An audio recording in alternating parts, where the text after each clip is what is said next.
সাবেক ত্রাণ ও দুর্যোগ প্রতিমন্ত্রী ডক্টর এনামুর রহমান এনামের কথিত পিএস শেখ সাইদ তাকে ধরার জন্য ঢাকা ডিবি উত্তরের একটি টিম দীর্ঘদিন যাবৎ কাজ করছে।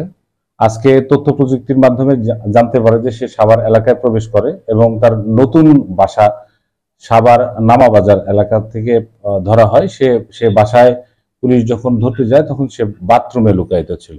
তাকে ধরার পরে জিজ্ঞাসাবাদে জানা যায় যে সে এনামের কথিত পিএস এবং সে সাভার এলাকায় টেম্পো স্ট্যান্ড সহ বিভিন্ন এলাকা থেকে প্রতিদিন প্রায় ৩ লক্ষ টাকা চাঁদা আদায়ের অভিযোগ তার বিরুদ্ধে আমরা পেয়েছি এবং একাধিক ছাত্র হত্যা, বৈষম্য বিরোধী ছাত্র হত্যা মামলা তার বিরুদ্ধে আছে। সে প্রকৃতপক্ষেই খারাপ ব্যক্তিত্ব। তাকে আমরা জিজ্ঞাসাবাদ করেছি। জিজ্ঞাসাবাদে সে জানায় সে প্রথমত সেলসম্যান ছিল, তারপরে তার এই শত কোটি টাকা বনে যাওয়ার কাহিনী চাঁদাবাজির মাধ্যমে। আমরা তাকে আজকে ধরতে সক্ষম হয়েছি। আমরা তার বিরুদ্ধে আইনি ব্যবস্থা প্রক্রিয়াধীন। আমরা তাকে মামলায় চালান দেব এবং সাভার থানায় হস্তান্তর করব।